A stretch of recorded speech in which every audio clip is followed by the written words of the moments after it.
Welcome, everybody, to Extra Time, driven by Continental Tire. This is your number one MLS soccer podcast on MLSsoccer.com, YouTube, wherever you find your podcasts. I am without some partners in soccer. I am David Goss. I am with Charlie Davies. This is the dream duo right here. Can you just play 9 behind the ball and these two up top to create chances as Andrew Wiebe sleeps off another illness? And so, of course, all of our energy goes out to him. And I think Matt Doyle's asleep somewhere on an alley, recovering from CCL, as he took it all over the course of the night. I've never seen someone say, I'm done with this so many times, but then 2 minutes later still be texting about the same game. We will get to all of that CCL madness that we had over the course of this week. One thing you can guarantee, this competition always delivers on that, and we're excited to talk about it. We've got some huge national TV games coming up this week, including Nashville versus Inter Miami coming up on Sunday. We're going to have Randall Leal on to talk about that, talk a little Costa Rican national team. Los Ticos still one of the dominant forces in the region and everything that Nashville's looking to do in year 2. And then we'll talk another American in the Bundesliga, this time on the sideline. Jesse Marsch taking over as head coach of RB Leipzig to rejoin with Tyler Adams. The hope is every other Red Bull 2 player will come back over now, and they can recreate the greatest team in American history just in the Bundesliga, and they'll probably win a title. You're welcome, RB Leipzig. Fear us, Bayern Munich. Fear us very well. Don't forget, Club and Country came out this week. Charlie gave his breakdown of the number 9 depth chart. It's the one position we didn't hit on the first show, and no one knows it better than Chuck D. So I think that was a pretty good debate. It was interesting to see who you had number 1. Give you a hint. We're going to talk about him later on this show and where he could be playing over the next month or so. We talked to Richie Larea, who's a legend up in Canada, about what Canada can be and what they could do in World Cup qualifying coming forward, as well as a little bit TFC chat, because they're stuck in the middle of it right now, and they've been pretty good to start the year. Maybe not so much on set pieces. Don't forget to go to MLSsoccer.com.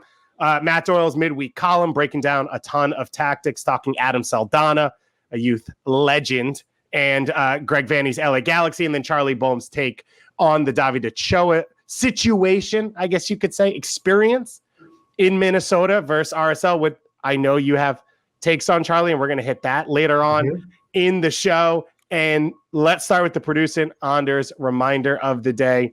The free space is disappointment. Until it is not. It was a Wednesday night to remember, I guess, to forget. Hard to say for MLS. It was up and down. It started terribly, very quickly for Columbus. Early goal against Monterrey. You're thinking, why do I do this to myself? Jonathan Mensah's not in, who we both voted, I think, as Defensive Player of the Year last year. And we're dying over here. No offense, Abubakar Keita. But he's fallen over, giving up chances. Then Columbus pours it on. Lucas Zelarayan, God mode, does it again, getting a second tattoo of a CCL trophy, ready for it. And then in the 94th minute, they concede, and Zelarayan picks up a yellow card to be suspended for leg 2. Charlie, this one had mountains, valleys, everything. It did. And when you see them score the go-ahead goal to go up 2-1, and you feel that really confident that the second leg, that they have a real shot at getting it done. You leave a player wide open, knowing that they're throwing the kitchen sink at the Columbus Crew. Every player is making a beeline for the box. Just mark. That's it. Yeah. And anything close within the 6, you have confidence that the keeper's going to come out and get it. I was deeply disappointed with that. But at the same time, it's still a good result, because you got a point. You didn't lose at home, and you can go and take care of business on the road. It's interesting because we've talked about Columbus's depth, and I said that they were favorites to win this for an MLS team, even with the path they had, which was so tough because of the Liga MX teams they'll probably have to beat. I think Jonathan Mensah's the one they couldn't replace, right? Even Eloy Room, Evan Bush, solid player in goal. Lucas Zelarayan, they'll now be missing for leg 2. It sucks, and you don't have Kevin Molino. But I think you could believe that between Pedro Santos and Luis Diaz, and maybe they go 2 up front and play Wright Phillips with Giassi, whatever it is, that they'll create chances. But Mensah was the one that Josh Williams has been solid alongside him because he's great. He could not carry Keita. Keita wasn't ready for this game when it started. And at this level, you can't slip in the box and give these guys an opening. And you just didn't have an opportunity. And credit to Columbus. They recovered. They played the soccer I thought they'd play. They were the better team. They created chances. They looked like they could have scored. They put the ball in the net more than twice. They looked like they should have put it in even more. This was the game I thought Monterrey or that Columbus could play. Now they pretty much have to go and win in Mexico at 2-2 with 2 away goals. Well, I'll tell you one thing. As far as a partnership, striker partnership, Zardes and Bradley Wright Phillips. Yeah. And they complement each other very well. I mean, because Zardes likes to just get into the spaces, makes those long runs, diagonal runs, causes a lot of confusion amongst the back line. And then you have Bradley Wright Phillips, who's one of the greatest box strikers in our league's history. So I feel like if you're going to play 2 strikers, probably the ideal pair to have. And we've seen Brad over the last 4 or 5 years likes to drop deep and create now. Like he's happy to set up a guy like Zardes if he can get opportunities and finish. It's a lot for Caleb Porter to figure out. They got another game this weekend to try and get through. Is it fair for me to be happy with the performances from MLS in general across this week before we dig into Portland, America?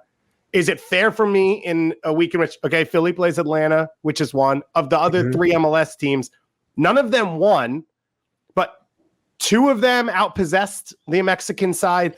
All of them looked on even level, or are we past that and I've got to stop taking moral victories? Well, I would say it's definitely not disappointing. And we are past we could play with them.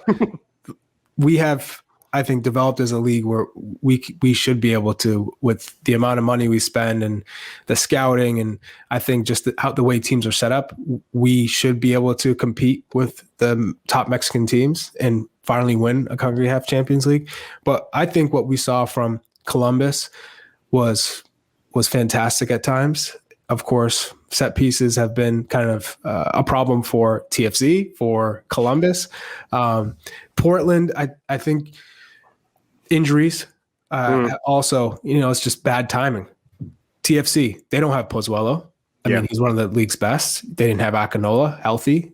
Josie is just getting on the field. So Osario's played 12 minutes this year. Right. So you don't have a fully fit with all your star players team, playing against the best Mexican team right now, Cruz Azul. Yeah. So I guess that was expected, to be honest. And then Columbus, Monterrey, yes, the Crew should have won at home. And they'll all tell you they outplayed Monterrey. They should have won. They didn't, but they're still in it. And then same thing with Portland. They had at times, I think they were missing that killer instinct up top. They didn't have that. And Abobasi's been injured. Blanco's still trying to get back to full fitness from the ACL tear.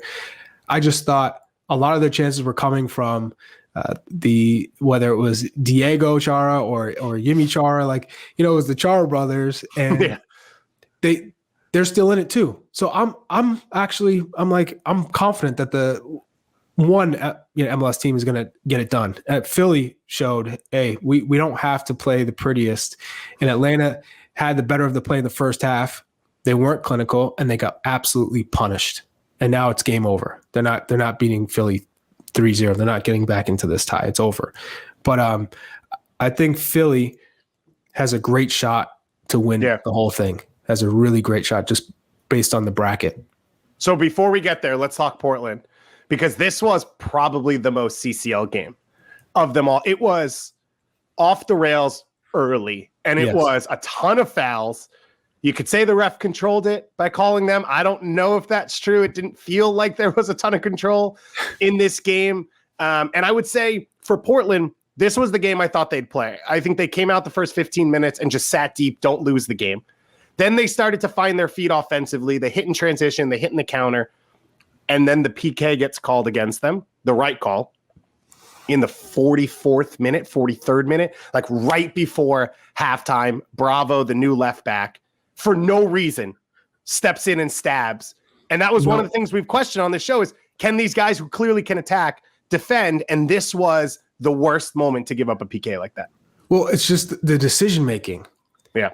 Whenever you're playing against a Mexican side, around the box, if you touch an attacker, they will go down. That is just that. It's that simple.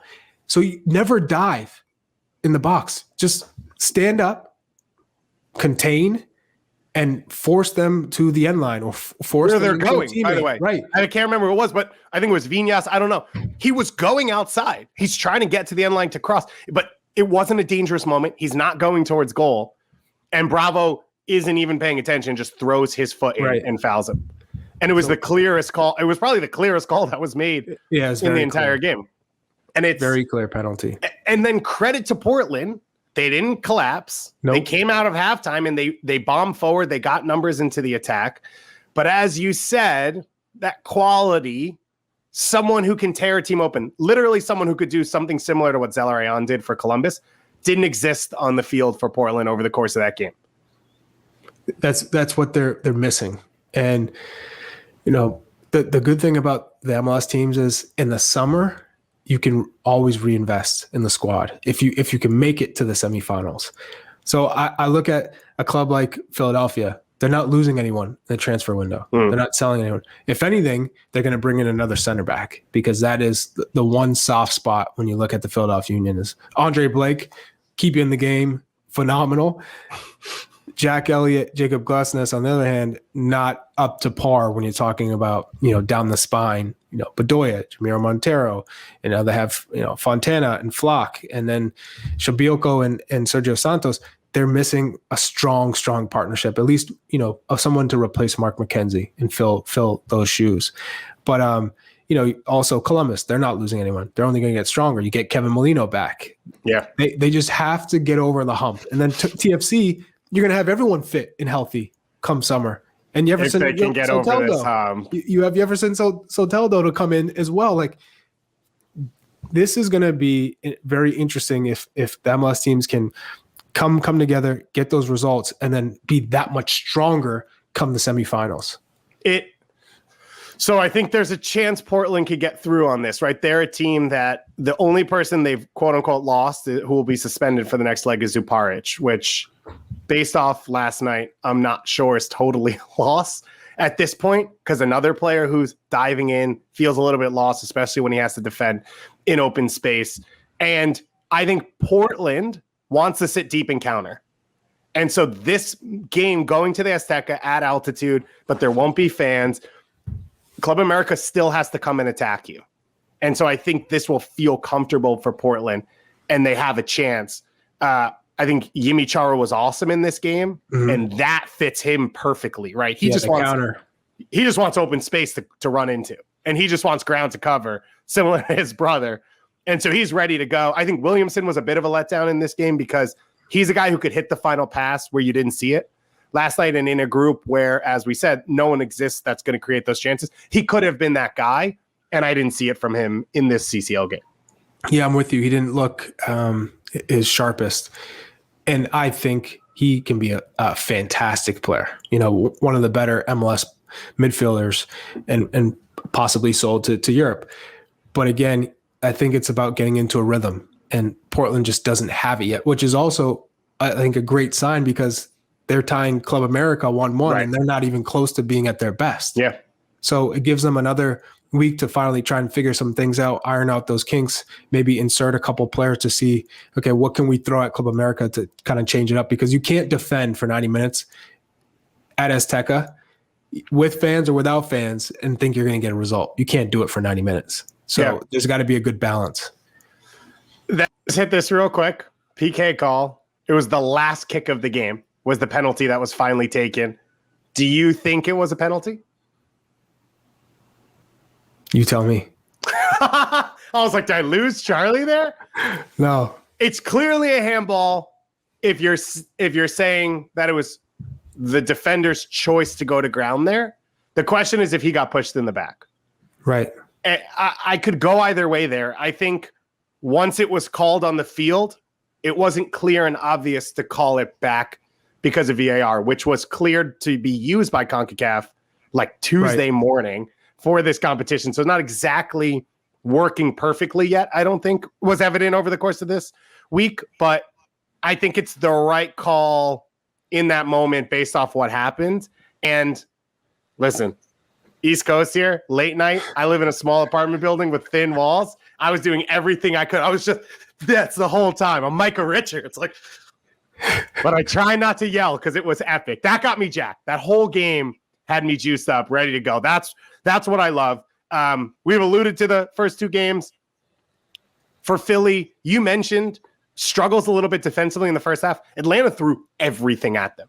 Atlanta came with 9 players in the attack. George Bellows playing attacking mid. They're throwing Dom forward, everything. Andre Blake had to save them. But in fairness, I think if Sergio Santos had started this game, it would have been 2-0 at halftime because Atlanta couldn't defend that way. And when they didn't score on those chances, this game was pretty much over. Yeah, I'm with you. You know, when you see Philadelphia and Corey Burke, he doesn't give you kind of the same type of play that you get when you're looking at Sergio Santos, the runs. He's just much more direct. He's much more clean. Corey Burke is like this big target who throws his body all over the place, strong as can be, but not clean. And I think when you see insert Sergio Santos in the game, now you get a deep threat because Corey Burke doesn't really give you that. Sergio Santos not only gives you it, but he can finish, and he causes problems with his pace. Yep. And you saw the back heel, which was also fantastic. Like I was like, oh man, he's really starting to develop. You know, he's taken on the responsibility of being like that goal scorer who can do more than just kind of make those runs. Like, can you hold up the ball? Can you open up space for other people? Can you see other runs developing and get that midfielder the ball when they make a late run out of midfield? So I think if those two strikers are firing on all cylinders, Shabilko and Sergio Santos, because usually it's an individual performance from one or the other, right? It's never both. That second half was both of them. So I'm I look at Atlanta, I'm like, it looks better to me than it did last year. So I'm like, okay, that you got to take the positives, even though they got absolutely smashed in the end. The scoreline doesn't clearly kind of reflect how the match went, right? Yes, the threads came undone at the end, but I think in the first 50 minutes, you're like, whoa, okay, Atlanta. Barco looks like the Barco that we all thought when you see his price tag. You're like, oh, this has to be a young phenom from Argentina. He's got to be super skilled. And yes, you see that now. The energy he gets around, in the final third, he's unpredictable, which is what you want from a player like that. So I like what he's done so far with the squad so far. So Heinze for me is definitely a plus, and I'm glad that Atlanta's starting to get to where they want. So my only worry is, just real quick, it looks better from Atlanta, but it also sort of looks like 2 years ago, early DeBoer, when it was like they would throw numbers forward because they didn't know where they'd get goals from, and they still have trouble breaking through. And while Barco looks better, Moreno looks a little bit better, Santi Sosa's a player, none of them look goal dangerous. And so it's sort of like we're waiting for Joseph to get healthy again for this team, because they literally, they threw everything. They got chances. They got, but no one finished. Yeah, but they weren't getting chances with DeBoer. They had the ball. Early with DeBoer, it was a lot of get to the end line, clip it up. No one's there. Okay, not as clean maybe as the one they had in this game, but again, no one's finishing. That's different. Like, I'd rather get chances and not finish than not even get chances. And you're like, who's going to shoot the ball? So my only point is there's a lot of players on the field who have no history of being finishers except Joseph. And so it's like, is that going to change? And if hindsight can figure it out, that's, maybe it's these guys are inefficient and you generate 25 chances a game and that's enough to score. It's a worry a little bit to me. Obviously they've got the return leg next week up in Philly, as you said, 3-0, probably over. Shout out to Kasper Shabilko, and Jim Curtin said, I got on him at halftime like I've never gotten on him in our time together. And he responded with 2 goals and an assist. So a pretty good return from Kasper Shabilko. And it looks like he, as you said, is ready to fire, with Santos, which is dangerous. And the last one, which we've hit a bunch, so we don't have to get into super in depth, TFC Cruz Azul at Raymond James Stadium. Obviously, Toronto can't be home. TFC dominates possession. I think they won 56-44 against the best team in Mexico. And they just didn't mark set pieces. which is just brutal to experience. As we've seen, that's like normally the one place MLS teams have an advantage, and they got dominated there, and they lose 3-1. Even 3-2, they may have had a shot going home. As you've said, they're getting healthier. They're getting more cohesive under Armas every game. 3-1 feels like a little bit too far. Yeah, three away goals to this Cruz Azul team, and they're only going to be better at home. It's all but gone. I mean, you can't account for injuries, you can't account for red cards and all those things that can really change a game and give a team who's down 2 a real advantage. But the likelihood of that is slim. So, and you also have to look at kind of who do they have, the available players. I mean, you don't have Pozuelo, you don't have Akinola, Josie's just getting back on the field, Osorio just getting back on the field.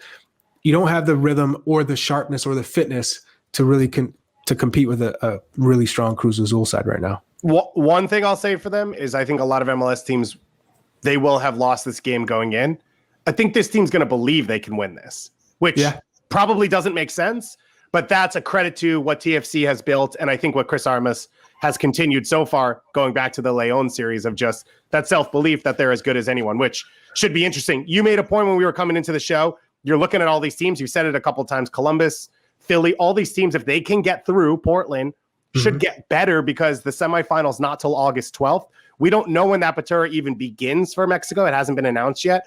So this could be a reverse situation where like Mexican teams, Liga MX teams are coming in preseason or early season form, and MLS teams are in their prime. And Cruz Azul, I think, are the favorites right now in the whole tournament. And they've got some young players who they could sell in this offseason because it just makes sense for that to happen, where none of these MLS teams you think are, as you said, going to dismantle. So it'll be interesting. Orbelin Pineda, Roberto Alvarado, 2 of the best attackers on Cruz Azul, young guys. This could be their time to go to Europe or make a move in Mexico potentially. And it could open the door for an MLS team to win this thing. It's going to be pretty cool. The second leg's coming up next week. This tournament always delivers, so you have to tune in. Let's get to pure MLS action this weekend. By the way, that Atlanta-Philly game, the second time ever to have an all-American MLS quarterfinal match or later in this tournament. Normally, obviously, Canadian teams get pulled with them. So kind of showing you a little bit of what's been happening. We're moving on up. Moving on up. We're still losing, but we're moving on up. Moving on up.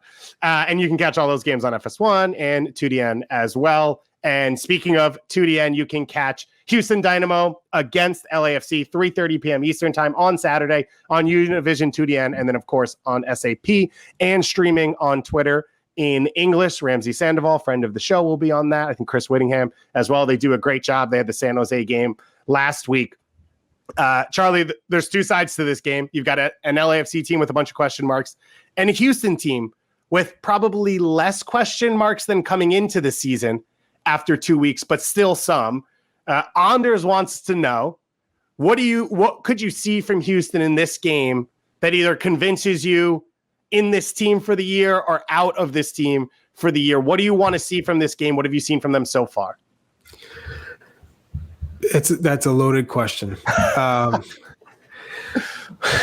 It's hard for me to look at this Houston team and say this team has a real shot at competing for the playoffs or even MLS Cup, just because they're not really generating chances. You have Maxi Arruti, who's towards the end of his career, and what are you looking to do in the final third, and how are you connecting and combining, and what opportunities are you getting? And you have Fafa Pico on one side, who's just all pace, but as far as like a rhythm and a style of play, you haven't really seen that from the Dynamo. And Joe Corona is another player in the midfield who gets on the ball, but you're not really seeing like a defined style. And are we going to be a possession team? Are we going to be a team that like is on the front foot, ultra aggressive, high press? You don't know what you're getting from the Houston Dynamo. And I'm sure from them, they're like, we're still trying to figure it out because we have a lot of new players, and this is our first season with this group, this collective. I struggle when I watch the Houston Dynamo to say, this is a team that has a lot of upside or potential. It seems like there's a mix for them of pressing, but also having cohesive possession. Like, they look clean in possession. It's not super goal dangerous patterns, right? No. But it's everyone seems to know where they're going. The pass is coming pretty quickly. First touches have been clean. It's a midfield three that fits that, right? Of three guys who are clean in possession, but they're not killers in the attack. They're not going to create out of nowhere, and they can press, but they're not the most athletic in the league. And that's kind of where this team fits. And the front three seems to fit pressing pretty well. And as you said, they're not super goal dangerous in possession either. I've been entertained by them. Like, the two games they've played have been two of the better soccer games. But you yelled Blake Bodley at me in the meeting when I brought this up about how they played well this week against a less than first Portland team. Yeah, like, you can't. That Houston team was not really dangerous, right? And you were like, yeah, you should be. I think they played well, and they had an own goal. That was the only goal that they scored, was an own goal, and you're playing against a Portland team that's being rotated, and you're not playing against some star striker in the Western Conference that you'd play against. You're playing against Blake Bodley, and no disrespect to Blake Bodley, but there's no experience there. There's, this isn't a player who's has 25 goals to his name, and you struggled. So, I know you Boniek Garcia is at center back. That's another player who maybe for hasn't now been at fault for any of the goals. Yeah, but as of now, okay. But long term, that's not going to be the right situation for Houston or Boniek Garcia. I like Tim Parker. I like Zarek Valentin. I like Joe Corona, and I like that Fafa Pico can push teams. Because if you press really high, Fafa is one player who can really cause problems. But then, who do you have around him that can facilitate, who can score goals?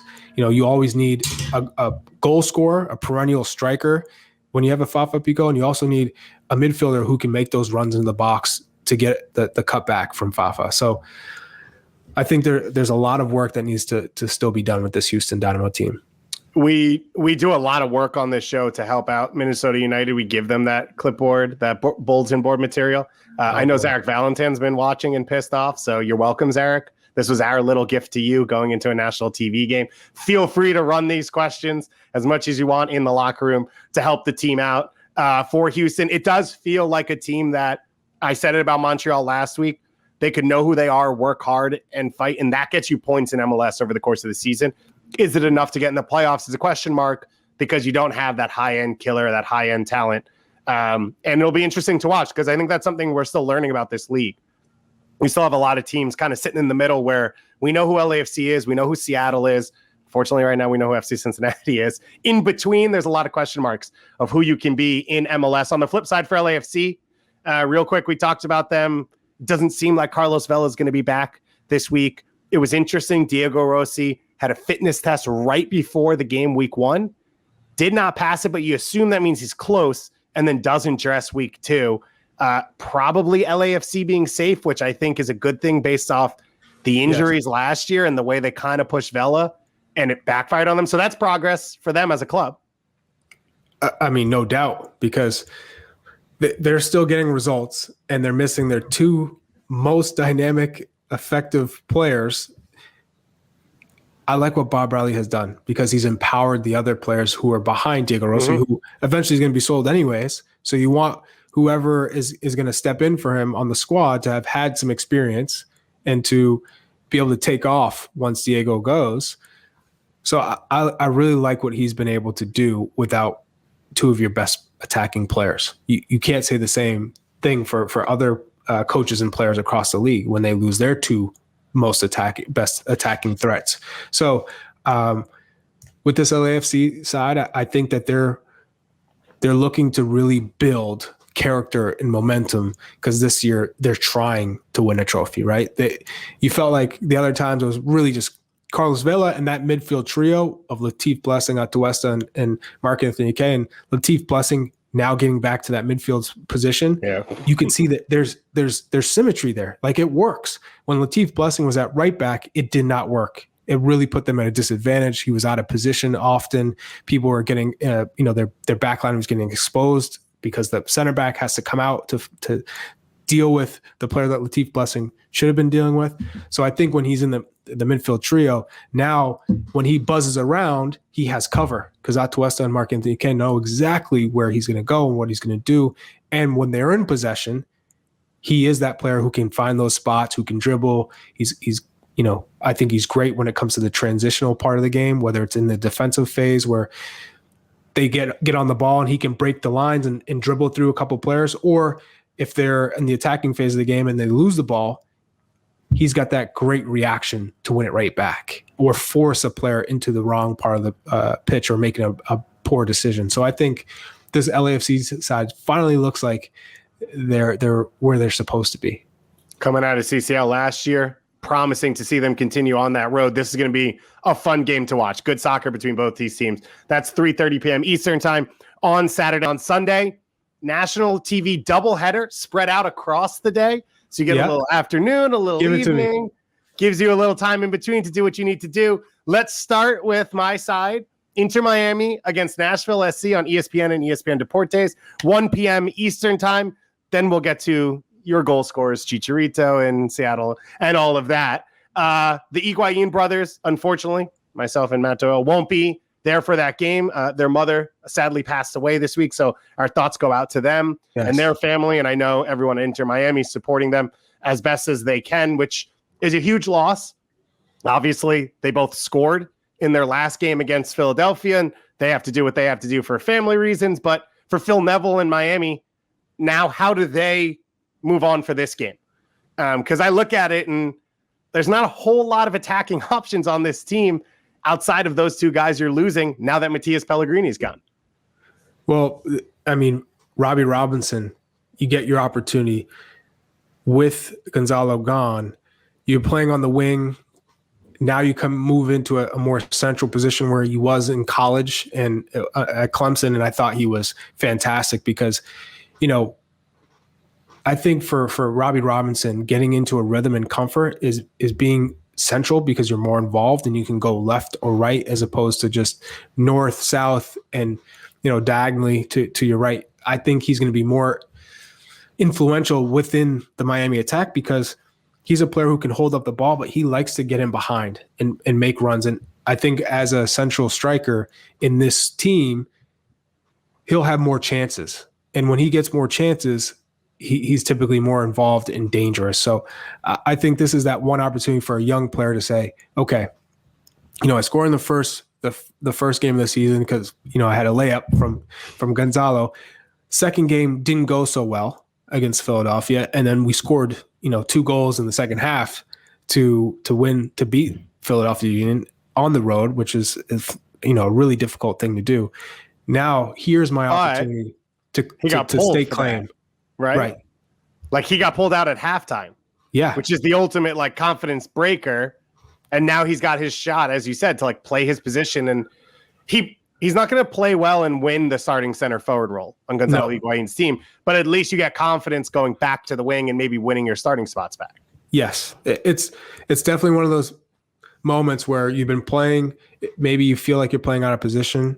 You get put in your natural position and you feel, okay, now I can show the coach what I can do. Not only coach my teammates, right? Because you've maybe done that in training to warrant you starting in the first place, but now playing in the middle, connecting passes, checking into those spots you normally would.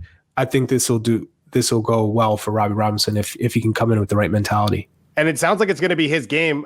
We're hearing Rodolfo Pizarro did not train. This is coming on Thursday, and no Julian Carranza either. So you're missing the Higuain brothers. You're missing your DP number 10. It means the game's probably going to go through his feet, a lot of it, and his ability to link up with Lewis Morgan and be those options, which he got hurt last year, didn't have that opportunity when he probably would have early in the season. So this is a huge shot for that young player, and we hope to see the best from him in this one. Miami, a decent start to the year, and this could be a tough one to continue. Let's hit Nashville real quick because we have Randall Leal, our AT&T 5G call to the field coming up in just a moment, the Tico. So for Nashville, 2 draws, 2-2-2 games. They were the best defensive team in the league last year. but they've given up 4 goals. But they also struggled to create goals last year, and they've had some of the highest XG in the league, and they've scored 4 goals. Right. Is this a make or break game for them either way? And are you impressed or not impressed? It's not a make or break game. Okay. But I am a little dumbfounded from Nashville last year, this year, in the sense that this was one of the most defensively sound teams in Major League Soccer. They knew exactly how to get the best out of the group. Defensively, they didn't let anyone break the lines. They were compact. They forced attackers into making poor decisions because they were struggling to get service, because Dax McCarty and Godoy would clamp down and protect the back four. Zimmerman and Rodney had a great partnership. They knew when to step, when to drop. And you felt like, man, you're lucky to score a goal or get a chance on Nashville.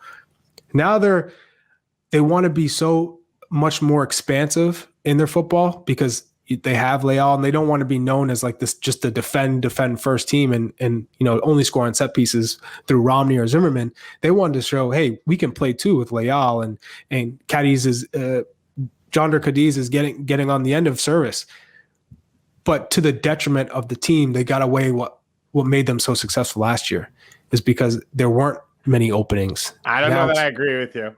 Now they're still giving more chances than they did last year. And now they're not finishing. They're creating chances, which is great. It's not like, oh, they're only scoring on set pieces. They're creating chances. They're just not finishing.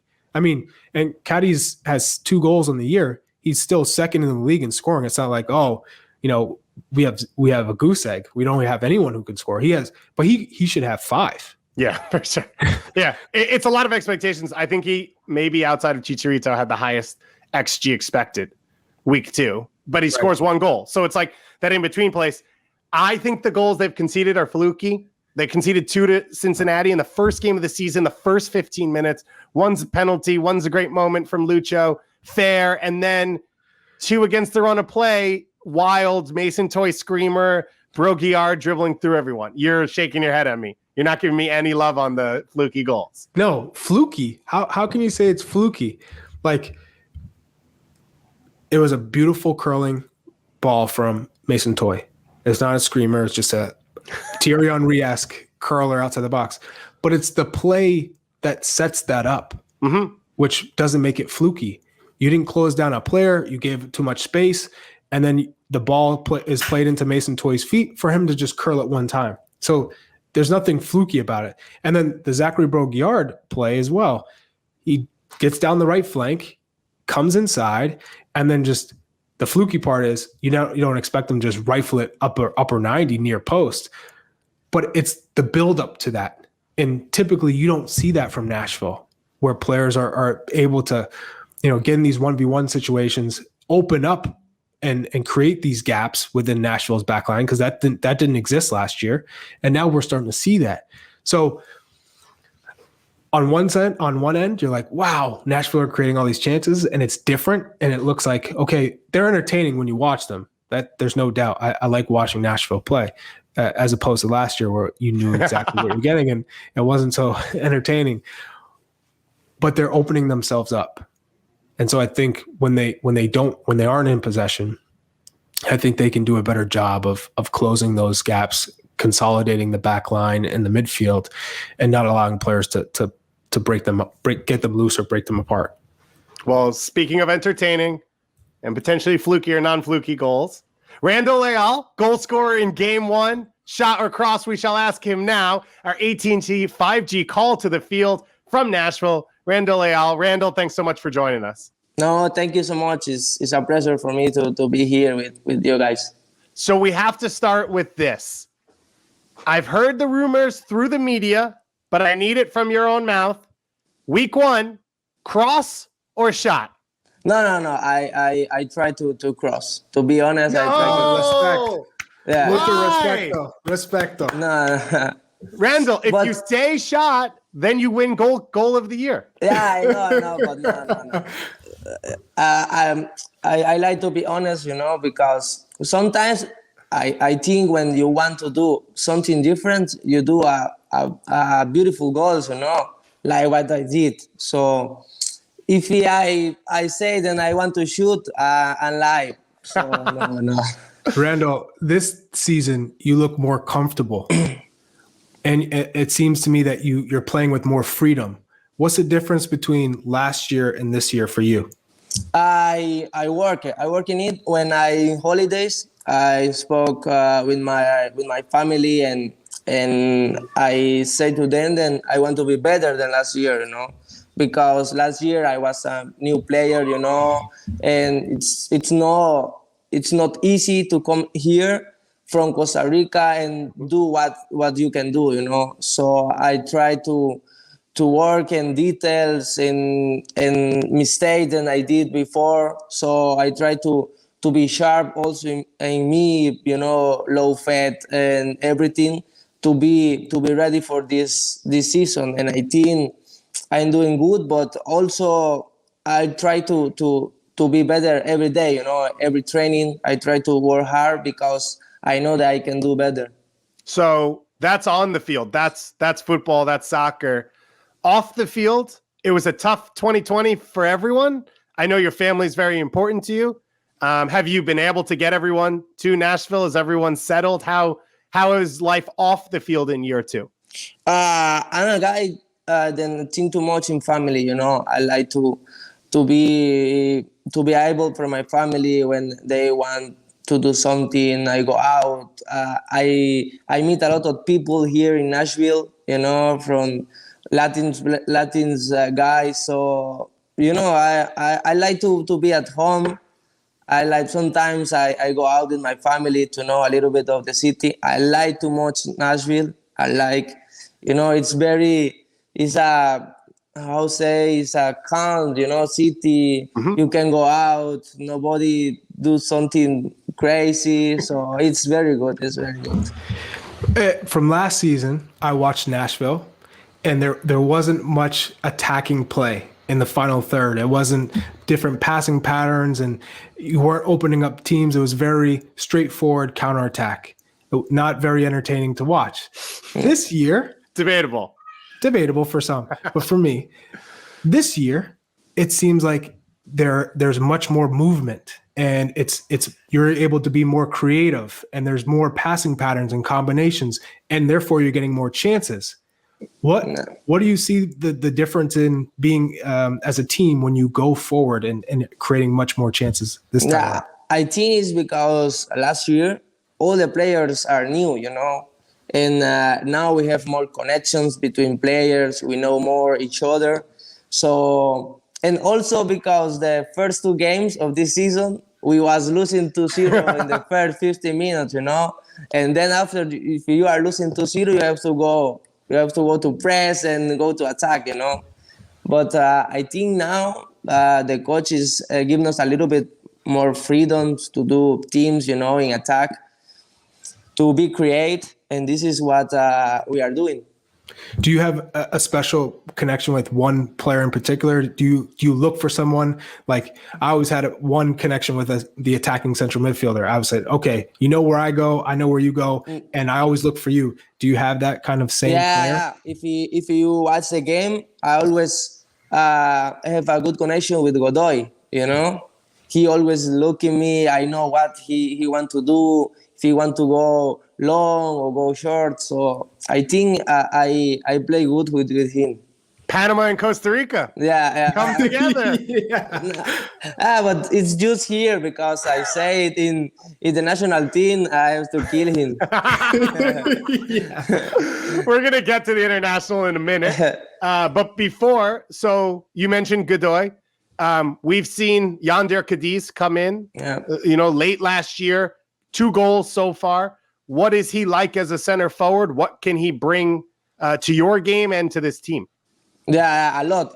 He's a very good player. Also, before I start the season, he talked with me and he say, "Hey, if you give me assist, I give you money.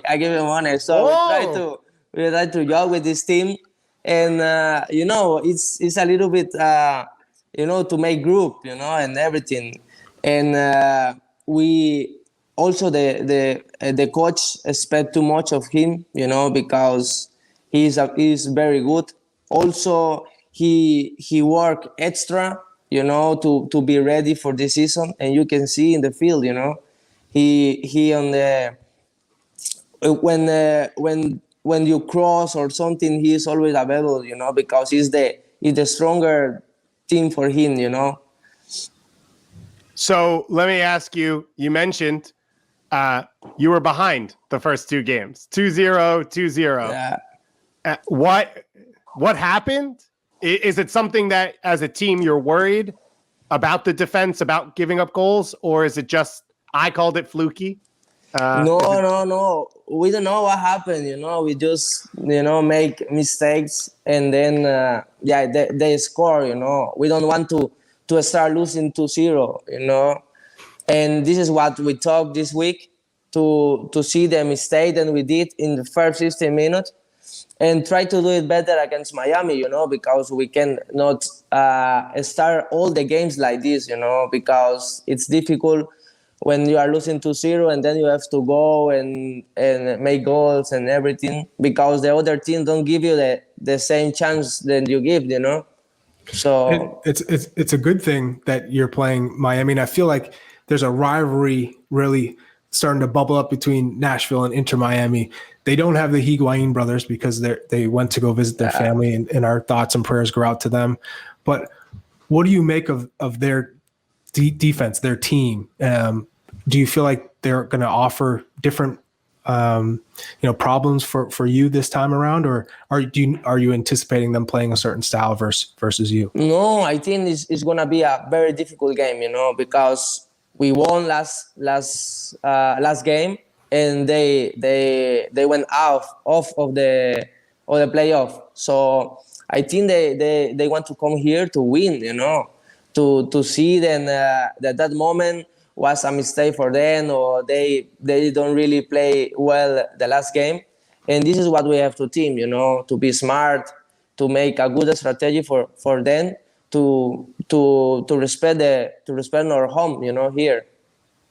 Well, it doesn't matter what they think. That playoff win, one of the great moments already in Nashville history. We're looking forward to that national TV game at 1 p.m. Eastern time on Sunday, ESPN Deportes. But before we let you go, we have to talk Selección. We have to talk Los Ticos.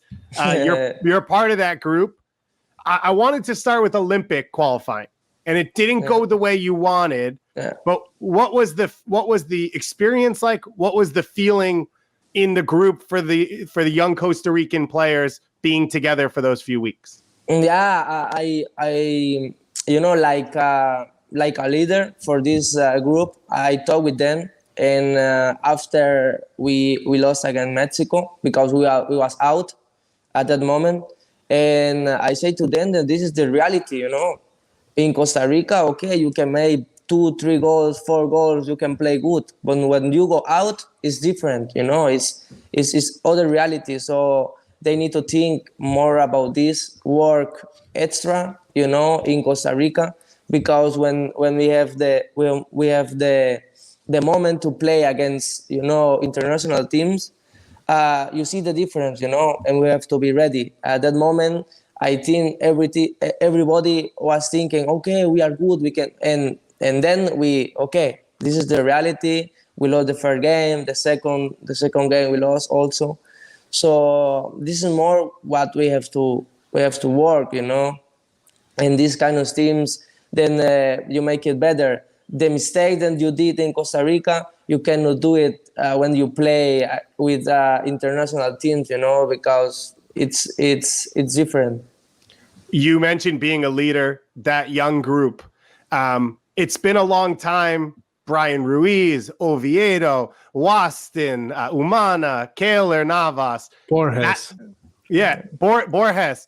That's been the group. They're older now.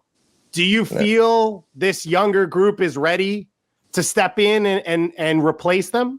I think they support us a lot to players. Then we already went to the first national team, so this is good. We have the confidence from them. From Navas, Borges, Ruiz, And if we want or not, or if we are ready or not, we need to take this place, because they already gone and they are too old. So the national team need a new generation. So we need to be ready for this moment, and play these kind of games. Like now we have the semifinal for National League against Mexico, and we have the Gold Cup also. So I think for the new players, then we are coming to start the new generation of national team. We have to show to the fans in Costa Rica, and also to the coach, then we are ready here and we can play. Well, you touched on it, the Nations League semifinals against Mexico. What does Costa Rica have to do to make sure that they're going to beat Mexico? Where do you need to improve? I think always we play good. Like last friendly games, we lost 0-1, but we play very good. Sometimes it's just a little bit like a scare. When we are in the 70, 80 minutes and we are 0-0. And you start thinking, no, we cannot make a mistake because they make us. And then we lost the game at 90 minutes, I think. Yeah. So we need to change this mind and be secured, and we can beat them. One of the giants of the region. It's been awesome to watch. I want to ask you one last question. Keylor Navas, he could win his 4th Champions League, I think, this year.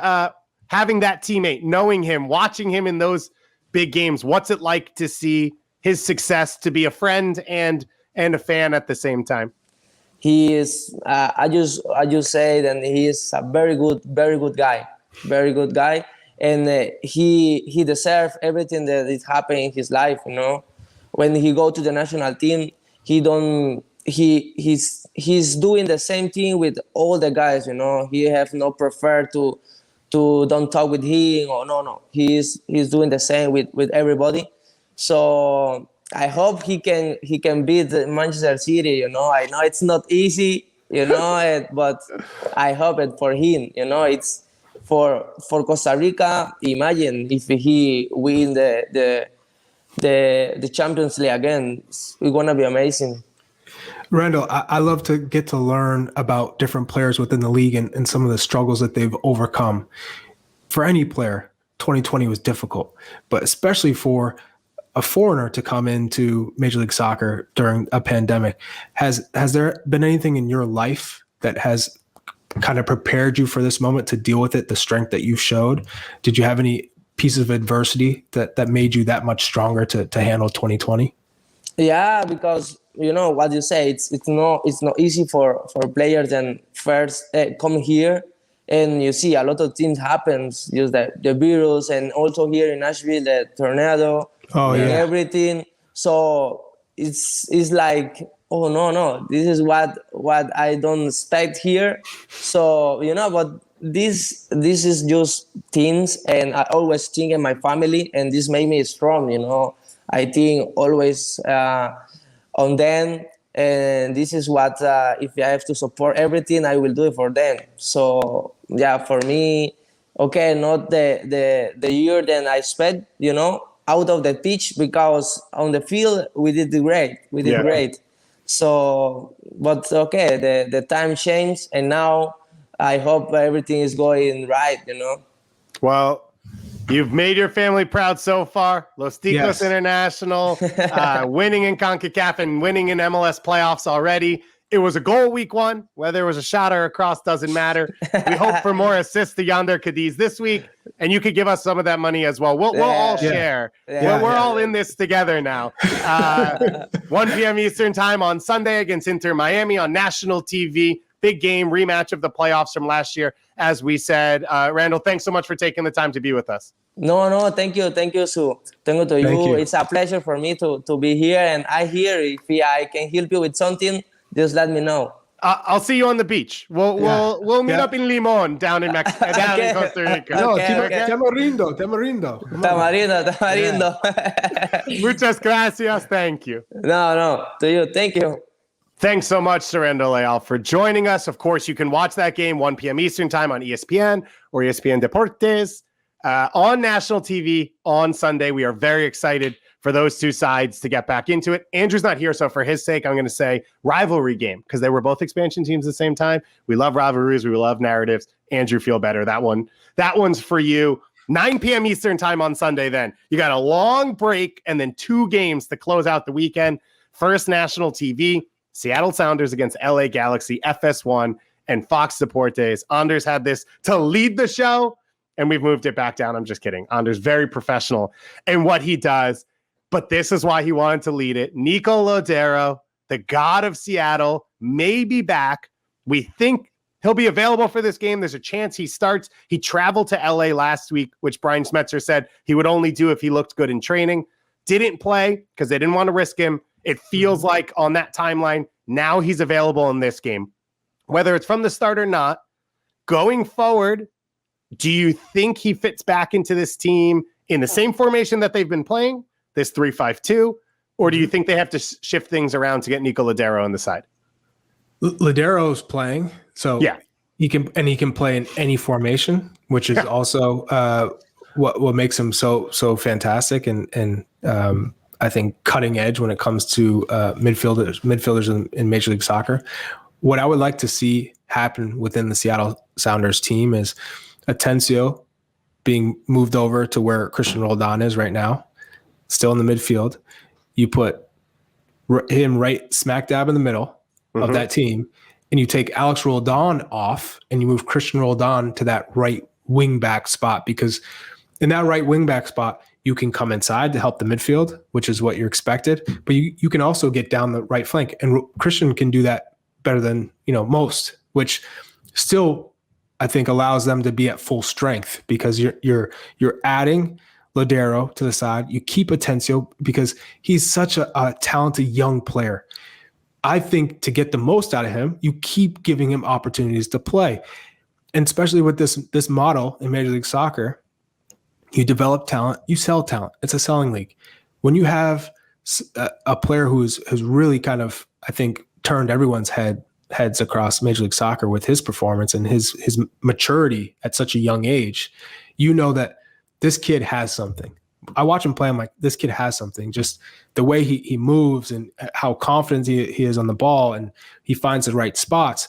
Put him next to Lodeiro, let him learn. You're playing against, maybe there's a relationship there that you see develop as well. So you're continuing to allow him to develop into being one of the top midfielders in the league if you can play along Lodeiro and have success, along with keeping Roldan in the side, because Christian Roldan has to be there. And I think you're really setting him up to continue to be a player that grows and shows that he's ready for the next step. And that's when you sell him. So I think for Seattle, this is the first time that they have a young player that they've brought up who looks ready now, and you don't want to take off because he's done so well. You don't want to halt that progress that he's made at such a young age.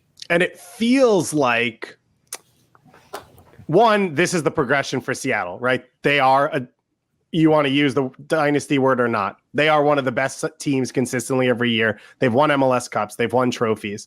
What's next is, how do you make it sustainable? How do you sell? How do you bring young players through? It doesn't seem to be Brian Schmetzer's focus with this group, and this kind of happened by accident, where they had injuries. They haven't been able to bring players in, and he was sort of forced into playing Atencio. And when he's played well now, this is a chance to keep him in the team, which we know Schmetzer likes consistency and likes to continue to give players opportunities when they played well, similar to Alex Roldan, which is the question mark about pulling him off the field. What about pulling a forward off and playing, whether it's a 4-5-4-1 or Lodeiro or Christian, you definitely that could do that. Forward?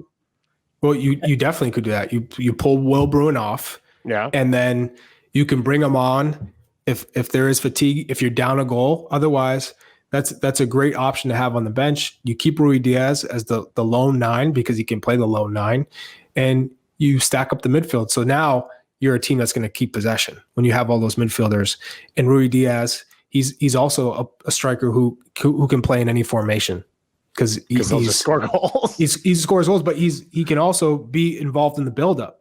So if he drops into the midfield to get on the ball, he can open up space for another midfielder to take that space that's been vacated. So I love the fact that you have options. The Seattle Sounders team is talented. I think when you spank Minnesota 4-0 to start the year, it kind of gives you these high expectations. And I think that's what the Seattle Sounders want. They want to be considered the best. They want to have these high expectations to push them. They don't want to settle. And that's why this franchise and organization has been, arguably the best for so long. And I think there's trust in the locker room of you're going to get opportunities when you deserve it, and whatever is happening is going to lead to the success of the team. And so there's less of the, you can't pull me out, I have to start, all those things. And obviously Lodero will start when healthy, but in talking about these other guys like Bruin and Alex Roldan and all them and their opportunities. So Seattle's going to face off against the LA Galaxy, which Chicharito's leading the show. He's been awesome. He is breaking records basically for goal scoring to start the year. And the Galaxy just made another signing to try and secure things a little bit behind them. So before we hit Chicharito, Sega Koulibaly comes in, 24-year-old from Nancy. Did I say that well, Charlie? Nancy. So I didn't say Nancy. that well. That was a really polite way for you to just correct me and move forward. Out of Ligue 2, which is the second division in France. 24 years old. This is the second French signing that's come in now in short time. Obviously, Kevin Cabral, the DP, still waiting to come through. So this feels like now a connection for the Galaxy to try and sort of mine that French second division, the lower end of Ligue 1, which I think makes a ton of sense. Because if you want to be a selling league, as you said, which MLS is, or MLS should be, this is where there's a ton of talent that you could get at low numbers and produce them and sell them up to huge Bundesliga sides, Serie A, all these teams. It's a really undervalued league. And so you have a number of super talented young Frenchmen who, have gone through some of the best academies in the world.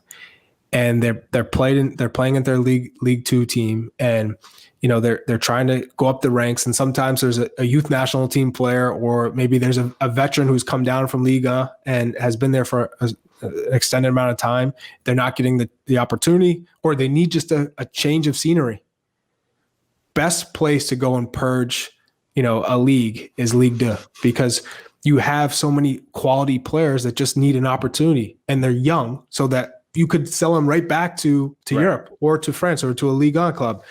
So I think Greg Vanney's experience playing in France has allowed him to have those connections, but also to value those young, talented Ligue 2 players, because there's a number of them that you see all across the globe, whether they're at the PSG Academy or Rennes Academy, that have, kind of slipped through the cracks. They get an opportunity to play elsewhere, and then they take off. So I like what Greg Vanney has done to go back to France to find these players who have a first-class education in technique and in tactics, and just need an opportunity to play. And Sega Koulibaly was in the Rennes Academy, as you said, one of the top ones in France. Not all these players are going to be finished products when they get here, but where you're sitting as a league, you have to take the good with the bad and hope that there's opportunities there for these players to play. 4 goals conceded, I think, in the first 2 games, and for this Galaxy team. So this is another center back coming in. They brought in Derek Williams from Blackburn, who hasn't been healthy yet and hasn't played, hasn't dressed over the course of this season. So it's still been Steres and Depay, Depew. I don't know why I can't say the one name I know. At center back, Julian Araujo suspended the first game. It hasn't been first choice for the Galaxy. Are you worried about this back line? What do you want to see from them? Yeah, that's why they just made this signing. So I think Nick Depew has been really surprised. I thought he's done really well. This is a converted center back from striker, right? So what I've seen from him is the growth of the position. I think his timing of his tackles, his challenges. I think if you put someone who's really experienced next to him and understands the position well and has the legs to provide cover, you're really setting him up to do well. I think Villafaña has looked good. I do like what I've seen from him. He plays the left back position. He's consistent. You know exactly what you're going to get. Araujo is another player who I think we all know has a high ceiling, gets up and down. You're starting to see him connect more passes in the final third, be a little bit more comfortable in the final third and not rushed. So defensively is really the only question marks I have for this Galaxy side. I think attacking, when you have Victor Vasquez, you see how he moves on the ball. He's one of those players who can probably play till he's 42, 45 because he doesn't rely on athleticism. So as long as he's we have healthy, a good question in the mailbag about that. His first touch is fantastic. If you surround him with players who can cover all the ground, you don't need him to be this, midfielder, two-way midfielder who's going to work just as hard defensively and cover so much ground and be so physical. Because when you're in possession, when you have Jonathan Dos Santos, and I think you can, have rotating with Saldana, Sasha Kleshin, you're bringing in some other players who can help carry the load because it's going to be a lot this year. This Galaxy team will threaten. Yeah, it's been exciting to watch. We'll see how the defense comes together. This should be an awesome matchup. You've got Chicharito flying high. You've had some success in the attack. You've got a Galaxy team growing with confidence. This is the first big test, right? This is the MLS Cup finalists from last year rather than two teams in Inter Miami and Red Bulls that are still trying to find their feet. So that should be a huge one. Let's hit our ESPN Plus games of the week. Starting off, I'm going to start off, and I'm going to go with the team I don't know that you watch that often, a little unknown team out in Foxborough named the New England Revolution. They're playing against Atlanta United at 7 p.m. Eastern time on ESPN Plus. Every non-national TV game is on ESPN Plus. You got to get all the screens going. There's a lot going on this weekend. It's going to be awesome. But I look at a Revs team that started a little bit slow this year. They still got 4 points, which shows you how good they are.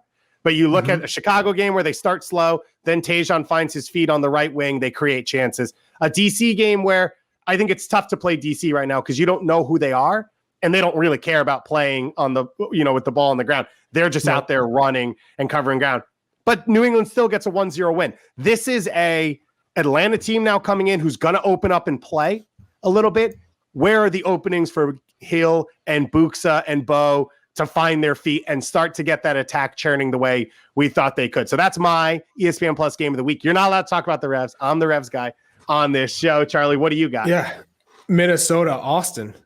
That's my game of the week. And you chose a great game, by the way. I think that's going to be Revs, Atlanta. That's definitely something I'm looking forward to. But Minnesota, Austin. Minnesota, 2 L's to start the year. All the expectations, all the talent in Major League Soccer. This team, I thought, okay, they're going to be from the very beginning, from the jump of the 2021 season, they're going to be consistent. They're going to challenge and show everybody, hey, we're coming for trophies this year. That has not been the case, and it's not because of talent. So I'll leave it at that. So this is a huge game for them because you can't lose to Austin at home. That would be, to start with 3 L's. It's that, that's not good. So I'll leave it at that. For Austin, you win on the road at Colorado. You started the season at LAFC, as difficult as it comes in this league. And then you play at Colorado and you win 3-1. So if you get Cecilio Dominguez, your DP scoring. Now you're playing against Minnesota on the road. This is another tough test. But if you can get a result here, there's a whole lot of optimism for this Austin team. So I'm excited for this one. So that's a huge one Saturday night for Austin FC. Tomas Pochettino, who we haven't spoken much about, didn't play in the last game. A little bit unsure why, but it sounds like he will be available for this next game and going forward, which is great news for the Verde, all their fans, and all their front office and players and all of that. Moving through a little half MLS news. It's a daily occurrence we need to do. This is the Daryl Dike podcast. Now we will discuss Daryl Dike. So a whole new thing going on. He's gone to England. He's clinched a playoff spot for Barnsley out of nowhere. He's got transfer rumors coming left and right. And now Julia Poe, who does an awesome job reporting out of Orlando, finally brings the latest news, which is, and we kind of always knew this was possible, but it's now crystallized, is Daryl Dike's loan is till May 31st. The English Championship playoffs to be promoted to the Premier League, which, as I said, Barnsley's already qualified, starts on May 17th. The end of the regular season is May 8th. Orlando has a clause where they can recall him as of May 3rd. And right now, there's basically a huge question mark of what could happen and how it could go down. So I want to take this quote here from Alex Leto, who helps run Orlando City, and says, we're trying to reach an agreement. If they reach an agreement that we can get something that helps, it makes sense for us to keep Daryl there for another month. That'll be fine. If they do not reach an agreement because Barnsley don't believe that he's worth it, then no problem. We're going to call the player back, and he's going to help us here in Orlando. And Charlie, basically what's happened is it was a free loan. There was no fee going either way, because Orlando was just trying to get him more minutes, more experience, and Barnsley was a good place to do it. Now you're an Orlando City team who's looking at a player who could be playing for you, is playing for another team for free, or you could sell him for big money and is at injury risk. So for Orlando City, what do you do in this situation? Well, they're in the driver's seat. They hold all the cards. You sent a young striker who had a promising season last year out on loan, so he can continue that development. He's not sitting at home. He's not even was just working out individually. You're not in the flow of things. You're not in a rhythm. Here, he goes out to the English Championship, continues to progress, scores goals left and right, 9 goals in 17 league matches in the championship. All these clubs are starting to see Daryl Dike, what he can do, and he's scoring in a variety of different ways, which I love to see from him. And his runs, intelligent runs, his hold-up play, being able to combine. I think his feet have improved, his first touch. So for Orlando City, it's sure, you can stay a month longer, but Barnsley, you know how valuable he is to you. You're not going to get promoted, which is the goal. You need him. So pay up. If he's that important to you, which is a clear sign in the article, which is you pay us a good amount of money. Otherwise, he comes back to us, and it's no problem for us. He did what he was supposed to do. His market value shot through the roof, so we don't need him to finish out the championship playoff series. He can come home, and we're good. From Barnsley's perspective, it's whether we have Daryl Dike after the playoffs or we don't, we need him to qualify. There's no point in trying to get to the English Premier League without Daryl Dike. So what is that number? What is that magic number that we can pay you, which will allow you to stay, will allow us to keep him for another month? And I think if I was Daryl Dike, if I was in his shoes, I want to finish out. I want to play. I want to play in that playoffs. I want to play in that home and away leg series. I want that experience, but I want that on my record, on my resume to say, I went on loan to Barnsley and I helped get them promoted, to have that experience of what that feels like when you're playing for everything, when everyone who supports Barnsley is behind you and is in this for the ride. I think it's just going to be an incredible, atmosphere, environment for Daryl Dike to be in. And you want that pressure that's going to allow you to develop into that much, I think, more of a capable striker to play under that pressure when you're playing for a World Cup in qualifying, or you're playing for, these matches in group stages. Fantastic. I'm super pumped, and I want to see Daryl Dike succeed. And a reminder on that pressure is he hasn't played in front of fans yet. Fans are slated to come back May 17th in England, which would be the date of that first playoff 2-leg affair. Then you try and get basically to Wembley for that final. On what you talked about with Daryl, Leto said Daryl's a professional in talking about this. He likes the club that gave him his first professional opportunity and developed him and gave him this opportunity to be there. I think he accomplished much more than what we thought would be possible, but it's absolutely in line with his talent and his work ethic and his hard work. I don't believe there'll be any problem with that. That's on if they recall him. Fans were asking, well, will he be upset? How will he handle it? And as you said, I think he wants to stay and be a part of this, but Leto's saying, we believe in his potential. We understand that players, especially in that age, have this desire to go to Europe and play for top tier leagues. I think Daryl has that opportunity. He proved himself to have the opportunity, and will help him accomplish his potential and his desire, because I don't think Orlando's calling him back and saying, you're an Orlando City player for the rest of the year. No. They're calling him back and saying, we're not going to risk you for a month for free when we know you are worth X dollars and we know that the offers are already coming in. Because while it's a great experience for him, I don't think the offers change because he plays in the promotion playoffs. Everyone knows what he can do over the course of these games. If you're Everton, it could change for the better, though. It could only go higher from here. True. if he all of a sudden puts Barnsley on his back and scores, 5 goals over, 2 matches or 3 matches, he's only that value is only going up 25, 30 million as a striker, as opposed to, where it is now, anywhere from 10 million to 20 million. So I think for Daryl Dike, if you do get recalled, yeah, it's disappointing. You would have liked to finish out the season with Barnsley. You feel you probably made those connections, those relationships with the team. You feel really a part of it. You want to finish it out. You want to help them. But at the end of the day, you're like, okay, this is a profession. This is a business. I'm going to come back, do my job, knowing full well that come July, August, you're going to be on everybody's list for a possible transfer over to Europe. And if you go listen to Club and Country, which is our special international, so Charlie Davies could tell you what he might be doing in May and June for the U.S. national team, because he may not be back very long with Orlando, as Nations League's already starting up, the friendly in Switzerland, and Charlie gave us his top 5 center forwards in order, and spoiler, Daryl's pretty high. Real quick, let's hit some MLS fantasy plays before we go on. His teammate, Mauricio Pereira, is my MLS fantasy play. Suspended the first 2 games, one of the best chance creators in MLS. He gets back on the field, ready to go against who? FC Cincinnati. Mm-hmm. He has to feast this week, so that's my go-to fantasy play. Don't forget to join the ETR League. Get in there. I had a terrible week last week, strong week first one, so I'm looking to bounce back. You can come in and challenge me. Come in and challenge Charlie and Andrew and everyone else. Yeah, Charlie. I had a rough go the first week. Rough go.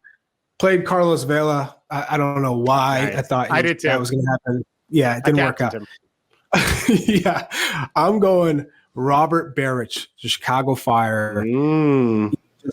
He's clinical. He's direct. They're playing against Red Bulls. They haven't had the best start to the year. I just feel like this is a good time for Robert Barrich to score some goals. I feel like a good brace coming from Robert Barrich. Yeah. Hit the post. That's my guy. Fantasy. Hit the post in the last game against Atlanta. He's ready to roll. Speaking of Red Bull, let's head to the mailbag. Most of our tweets and emails just said Jesse Marsch in all caps. So we don't even have questions. We just have a topic. Announced just a few hours ago that Jesse Marsch will take over as the next manager of RB Leipzig, replacing Julian Nagelsmann, who's headed to Bayern Munich. And it's a huge moment, I think, in U.S. soccer history. It's obviously a huge moment for Jesse Marsch. Charlie, how much does this mean? How big is this? As I think everyone in your household super excited about this. Yeah, my boys right now are just going nuts. Jesse Marsch. Yeah. That he takes over last year's Champions League semifinalist, what looks like will be the second place team in Germany this year, as an American, as the head manager. It's incredible to see his rise, right? 2018. We'll go back to the start. Montreal Impact. Yeah. Doesn't survive there. Gets a shot with Red Bulls in New York. Wins Supporter Shield. Heads off to be the assistant manager at RB Leipzig. So you've already been in that environment. You know the system, and you've developed relationships. Then you leave after 6 months to take over as the manager at Red Bull Salzburg. And you've done nothing but like incredible results, the style of play. We've all seen the pump-up talk in the locker room, playing against the Liverpool. And he's garnered so much respect from managers across the world because of his philosophy, the way he carries himself. He's a very sharp individual, graduating from Princeton. He's a student of the game. He falls under the Bob Bradley tree, right? And they live, breathe, eat, sleep the sport. Football. They're dialed in. They're watching football constantly. They want to be the best coach that they can possibly be, and that means you're paying attention to different systems, different styles, different players. And so I think it makes perfect sense for him to go to RB Leipzig. It's you're a Champions League club. You're second in the Bundesliga. Really, the only club that is better than you is Bayern Munich, and that's who you're striving to beat. And you compete against them, which is going to be an incredible environment for Jesse Marsch. And you have Tyler Adams, who you groomed, which is also pumps me up, as it should pump all the Americans up. Because now you have Tyler Adams, who you know very well. You can manage his minutes if he ever, because Tyler loves to get up and down on the pitch and he logs in all these miles, right? But I think Tyler's been used out of position quite a bit with Nagelsmann, playing him on the right, playing him as a wing back, right midfielder.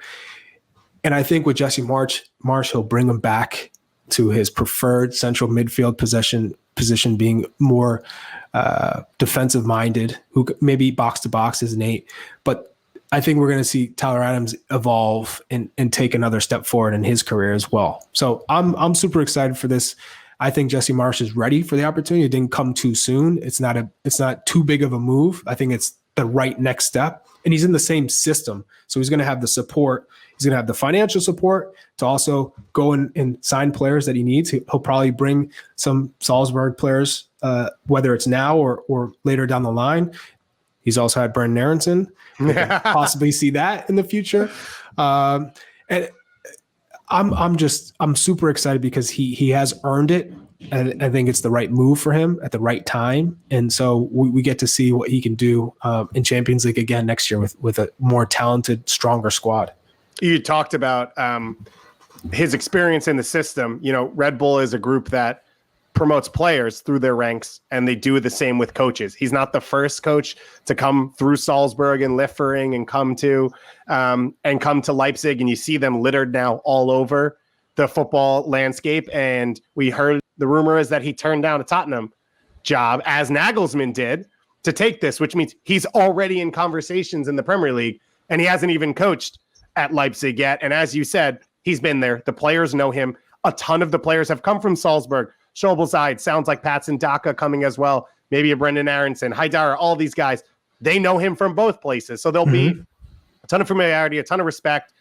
He can hopefully push this team a little bit further. They were close this year to chasing Bayern and just didn't have enough to get over the line. It feels like maybe could be even better next year. And obviously the money they'll get for Nagelsmann helps. And I think also personally, for me as a U.S. soccer fan and someone who watches all of this, I think it's also a cool nod to Bob Bradley, right? Bob, as you said, eats, breathes the game, and he pushed the ability for American coaches with his trip to Europe and the stops he made in Egypt and then in Scandinavia, France, and then Swansea. It didn't work out perfectly for him. And so I think it's fitting and cool that Jesse Marsch, who is his acolyte and cares so much about Bob Bradley and what he's done for the game, is sort of carrying that flag forward, and he's going to carry it into the Champions League and hopefully into a Bundesliga title and even further. And I think at this point, we've reached a spot where now Americans are going to get opportunities. Bob was unique, and I think Jesse is unique because of the Red Bull connection. Right. But now it feels like the floodgates have opened and other guys are going to get that chance. And I think it's fitting that Bob and his coaching tree is the one that's kind of led to this. Well, you also have to think about, some of the Red Bulls players now. What other Americans in Major League Soccer are ready for that jump, and he's dialed into that. So I'm all, there's so many positives to Jesse Marsch getting this opportunity, changing the narrative amongst American coaches that they can go to Europe and have success. So it's just a fantastic move. He deserves all the credit in the world, and I'm excited for what next season has to offer. And hopefully, as you said, Brendan Aronson following along as well. We've heard rumors around Caden Clark. Tyler Adams, of course, has done his thing there, and it's been awesome to watch and impressive to watch. Charlie, let's close out real quick on a mailbag question from Jared in Milwaukee, who says, are we seeing an extended shelf life for aging playmakers with the new 5-sub rule? Victor Vasquez, Higuain, Sasha have all had impact so far this season, despite not playing the full 90. Perhaps coaches are now confident enough to pre-plan subs 50 to 60 minutes in because of this additional spot. Do you see that? You know how I cannot stand for these pre-planned subs. What are these pre-planned subs? I mean, you have players. Rub some dirt in it. You can't predict a match, how it's going to go. You can't, maybe you need some of these players to play the whole time, right? You need them to play 90 minutes because that's what the game offers. Maybe it's a slow paced game. You can't sub off a player that, it suits the style of play suits just because you pre-planned it. you can't account for different injuries across different players, or maybe it's another player who's having a bad performance. You need to make that substitution. So I always hate the mentality of, let's play this guy, but he can only give us 60 minutes. What if he's having an amazing game? You still going to sub him off at 60 minutes? Like I always think of these strikers or, attacking midfielders, and they say, you know what? He can only have 70 minutes. And I've seen this with like an Elsinho. Elsinho has maybe a brace and 2 assists or whatever it is, and he's playing incredible, and you're going to sub him off just because that's what the plan was. I've never seen it work well unless you have a player who you're trying to get back and you're like, this is what our medical team told us. He can't play more than 60 minutes or 65 minutes, whatever it is. And in order to maintain his health and to make sure that he's going to be a part of the team for the foreseeable future, then you make the sub. Otherwise, unless it's not a health reason, don't give me that 50, 60 minute, 70 minute, we're going to make the change with him and pre-plan it. That's not coaching. That's not managing. Jim Curtin could win a treble this year, and Charlie still wouldn't forgive him for his treatment of Ilsinho. Free the man, free Ilsinho, and let him ride. It's going to be an unbelievable weekend. They've got NYCFC on ESPN+.